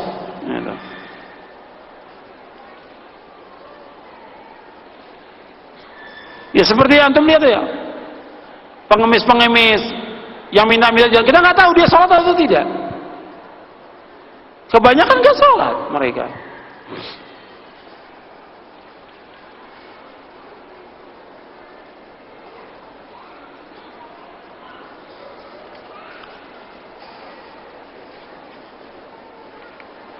Bagaimana kalau kita minta ilmu kepada guru kita? Ya kan sudah diajarkan oleh gurunya.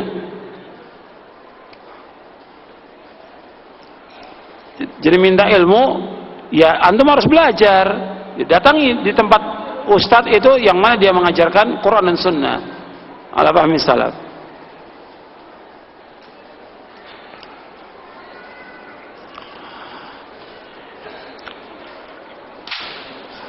Ya, antum perhatikan ya, ada pertanyaan ini, bagaimana kita menghindari dari fitnah yang ada tentang mata pencarian yang haram. Yang halal itu banyak ribuan yang halal. Tapi memang setan menggoda kita untuk mencari yang haram.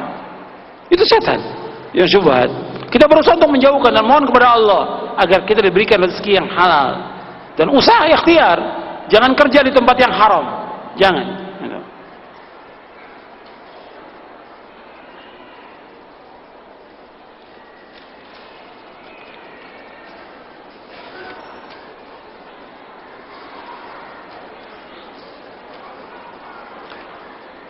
Bagaimana orang Islam yang berbuat syirik dan mati dalam keadaan dia berbuat syirik? Ini kita kembalikan kepada Allah. Apakah dia tahu atau tidak? Secara hukum syar'i bahwa orang yang berbuat syirik sampai akhir hayatnya tidak bertobat, Allah nggak akan mengampuni. Dengan dasar ayat di surah An-Nisa ayat 48 dan surah An-Nisa ayat 116. Innallaha la yaghfiru yushraka bihi wa yaghfiru ma duna dzalika liman yasha. Sesungguhnya Allah tidak akan mengampuni dosa yang berbuat syirik, dan Allah mengampuni dosa selain itu bagi siapa yang Allah kehendaki.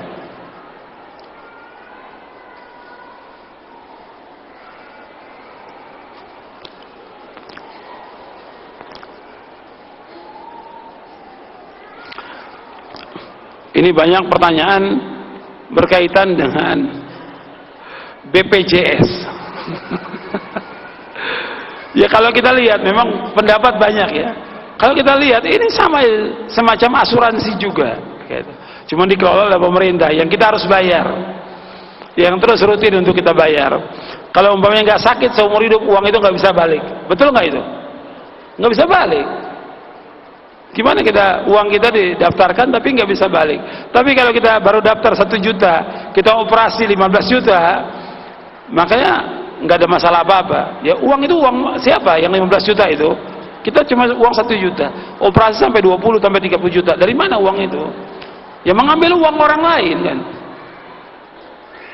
atau uang riba, atau yang lainnya dengan menzalimi orang lain. Anda perhatikan ya, di zaman Nabi SAW, para sahabat, para tabi'in, mereka ini hidup subhanallah nikmat hidupnya. Ya, tidak ada harus gimana ya, asuransi belajar, asuransi jiwa, asuransi segala macam sudah. Kayak hidup kita ini dia ditakutkan dengan berbagai macam ketakutan. Mesti seorang yang beriman tawakal kepada Allah. Tawakal kepada Allah. Lihat orang-orang tua kita dulu, gak ada asuransi, gak ada apa, hidupnya tenang. Sekarang kita nih udah gak tenang, dan lagi yang saya gak barokah. Jadi kita nih sudah takut nanti gimana kalau kita sakit. Jadi kita udah mengharapkan sakit dengan kita bayar itu, mudah-mudahan saya sakit gitu. Mesti gak perlu yang seperti itu. Tawakal kepada Allah. Kalau memang ditakdirkan Allah, kita ditakdirkan Allah sakit, Allah juga yang akan membantu kita. Insya Allah Allah akan bantu. Buktinya kita sudah lihat orang-orang tua kita, masya Allah, alhamdulillah, nggak ada apa-apa hidupnya. Tapi sekarang tambah kita ikut asuransi, tambah banyak problem, gitu. Tambah banyak masalah, tambah banyak muskilah, tambah banyak utang. Makanya yang seperti ini dihindari. Yang seperti ini antum hindari, gitu.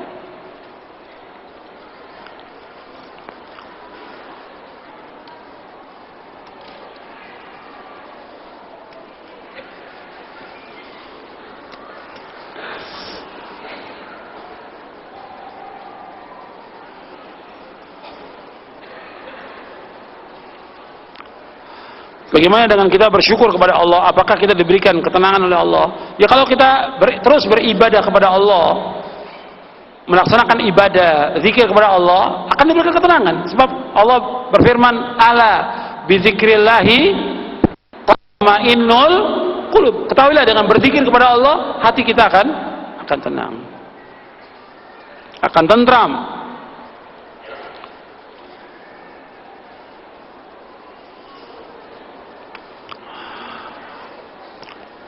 Bagaimana kalau kita melihat kepada orang yang di atas kita?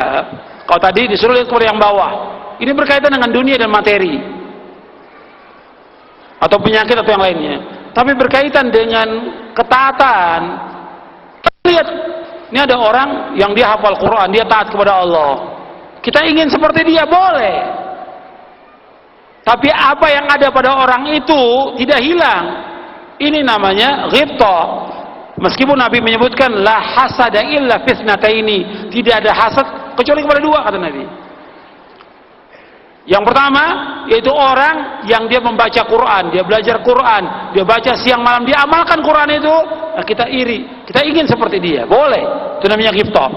Atau kepada orang yang diberikan kekayaan, hartanya kaya raya, tapi tiap hari dia sedekahkan, tiap hari dia infakkan, kita ingin seperti dia, boleh seperti itu. Kepada orang yang banyak berbuat kebajikan, amal-amal soleh, boleh, gitu.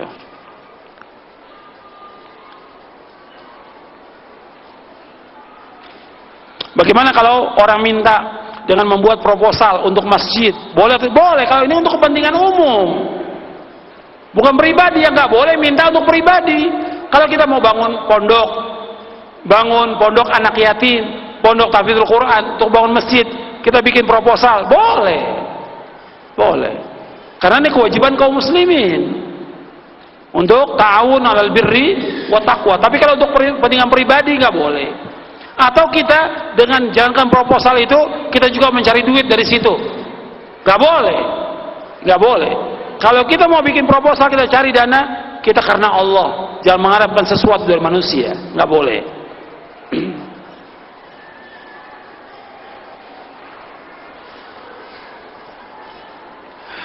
Bagaimana mensikapi saudara yang selalu minta-minta kepada kita uang kebutuhannya setiap bulan, sedangkan suaminya malas bekerja? Bagaimana? Apa yang kita harapkan? Yang pertama, kalau saudara kita minta, kasih. Kalau saudara kita minta, kasih. Karena dia orang miskin, nggak mampu. Kata Allah, wa atidal qurba haqqahu wal miskin wa ibnas sabil wa la tubadzir tabdzira. Berikan hak pada sanak kerabat kita, orang-orang miskin dan ibnu sabil. Berikan. Suaminya dia malas, ya nasihati suaminya supaya dia mau bekerja.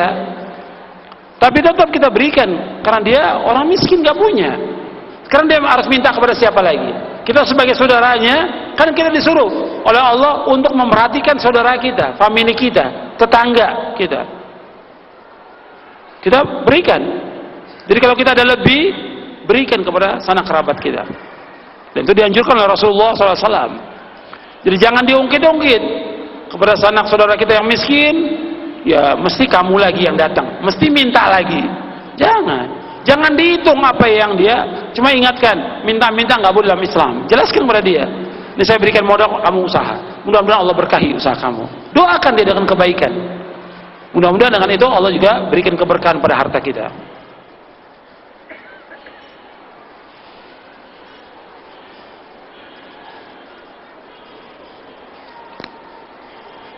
Bagaimana penjelasan secara hukum syar'i kenapa kekayaan itu didominasi oleh orang-orang kafir? Ya memang demikian Allah kasih. Antum mau nuntut kepada Allah, mau ngoreksi kepada Allah, orang kafir mau diberikan oleh Allah SWT segala macam kekayaan, dan kita nggak boleh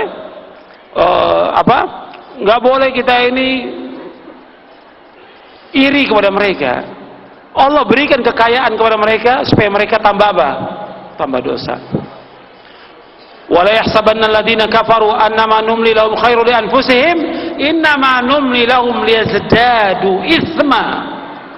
Kata Allah, janganlah orang-orang kafir menyangka bahwa apa yang Allah berikan kepada mereka itu baik buat mereka. Tidak. Tapi Allah, apa yang Allah berikan kepada mereka untuk bertambah dosa mereka. Atau antum lihat, ada dua ayat Allah sebutkan. Di satu surah Allah sebutkan, dalam surah At-Taubah. Antum lihat, supaya antum juga tidak bingung, kok kenapa orang kafir dikasih kekayaan, kasih fasilitas. Sengaja Allah kasih supaya tambah dosanya mereka, supaya mereka tambah diazab oleh Allah Subhanahu wa taala, supaya tambah diazab. Allah berfirman, fala tu'jibka amwaluhum wala auladuhum innama yuridullahu liyu'adzibahum biha fil hayatid dunya wa tazhaqa anfusuhum wa hum kafirun.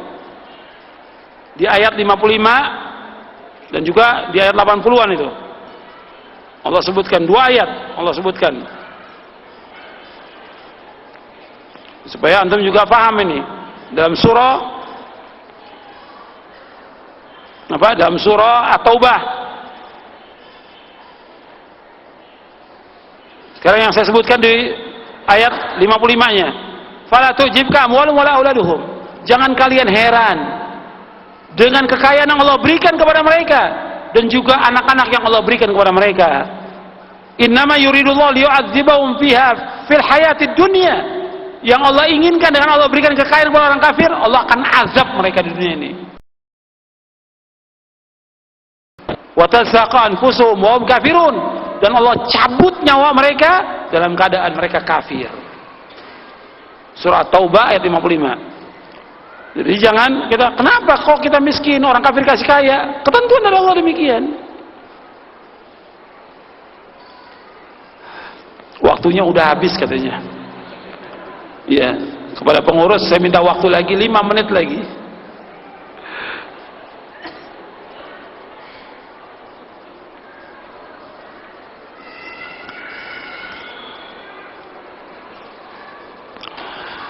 Bagaimana orang itu takut miskin dengan menjalani hidup yang ada sekarang ini? Nggak boleh. Orang Islam nggak boleh takut miskin. Apalagi kalau punya anak. Kalau 2 rezekinya Pak cukup, kalau anaknya 3 nanti nggak cukup. Nggak boleh. Membatasi kelahiran nggak boleh dalam Islam, nggak boleh. Nabi ingin umat Islam ini anaknya banyak, jangan dibatasi. Suruh banyak anak. Yang suruh siapa? Rasulullah Sallallahu Alaihi Wasallam. Kata Nabi, tazawwajul waludal wadud fa inni mukatsirun bikumul anbiya yaumil qiyamah. Adalah kalian kawin kepada perempuan-perempuan yang penyayang dan banyak anaknya, aku akan berbangga dengan para nabi nanti dengan banyaknya umatku pada hari kiamat. Kalau kita cinta kepada Rasulullah, maka kita ikuti maunya Rasulullah, itu banyak anak. Kita ingat itu, ya, kalau bapak, ibu-ibu, ikhwan akhwat disuruh banyak anak oleh Rasulullah SAW. Jangan takut miskin, nggak boleh takut miskin. Ya, orang Islam nggak boleh takut miskin.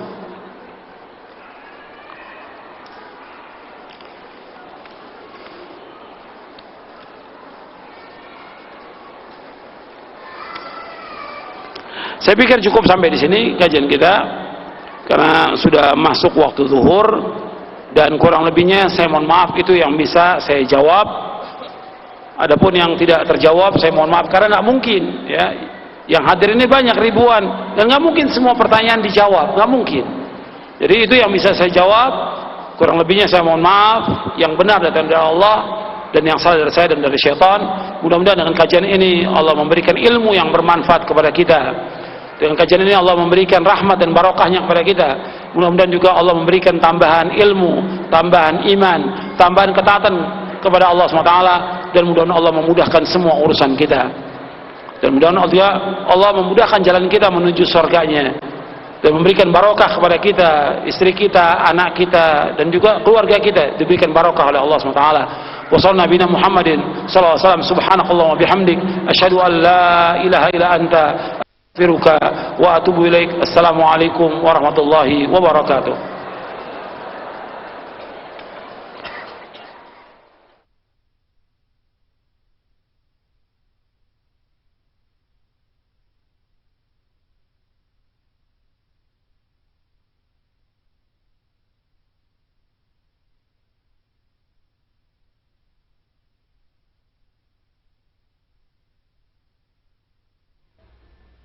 يا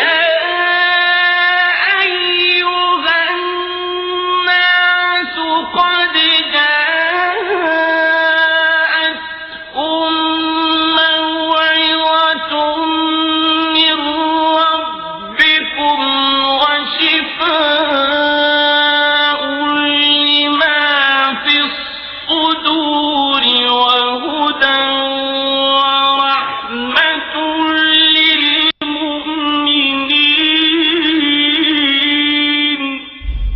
Roja TV, saluran tilawah Al-Quran dan kajian Islam.